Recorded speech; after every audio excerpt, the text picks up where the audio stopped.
Hello ဒီနေ့တော့ခုန Mexican food လေးစားချင်တာနဲ့ Capital မှာရှိတဲ့ Capital Express ကိုရောက်နေပါတယ်ဒီ Capital branch ကထိုင်လို့လည်းကောင်းမျိုး vibe ကြီးကလည်းတော်လေးကိုမိုက်တယ်သီလားခုန bite လည်းတော်တော်စားနေပြီဆိုအများကြီးမှာခဲ့ရပေါ့နော် quesadilla ရဲ့ crunchy wrap ရဲ့ hot dog ရဲ့ shawarma ရဲ့ nacho ရဲ့ order လုပ်ခဲ့ပါတယ်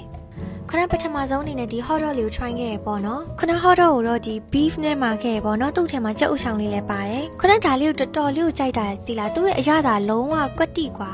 ဒါလေးကလေတော်တော်လေးကိုစားလို့ကောင်းတာသိလားရောက်ရင်ဒါလေးကို try ကြည့်ခဲ့ကြနော်ကဲနောက်တစ်ခုကတော့ခုန crunchy wrap လေးမှာခဲ့ရပေါ့နော်ဒါလေးကိုတော့ခုနကြက်သားလေးနဲ့ပဲမှာခဲ့ရပါသူ့ရဲ့အပြင်ပိုင်းက crunchy ဖြစ်ပြီးတော့အထဲမှာအသားတွေ coffee တွေပြောင်းဖူးတွေနဲ့လုံးဝ flavorful ဖြစ်တယ်ခုနဒါပထမဆုံးသူတို့ရဲ့ crunchy wrap လေးကို try ပြီးတော့တော်တော်လေးကိုစားလို့ကောင်းတယ်နောက်ထပ်ကတော့ခုနအကြိုက်ဆုံး quesadilla လေးပါခုန quesadilla လေးကိုတော့အမဲသားနဲ့ပဲမှာခဲ့ပါတယ်သူ့ရဲ့ quesadilla ထဲမှာလေအသားရော cheese ရောလုံးဝအပြည့်ဆိုစားလို့တော်တော်ကောင်းတယ်နောက်တစ်ခုကတော့ခုနအမြဲတမ်းမှာစားနေကြ nacho လေးပေါ့နော်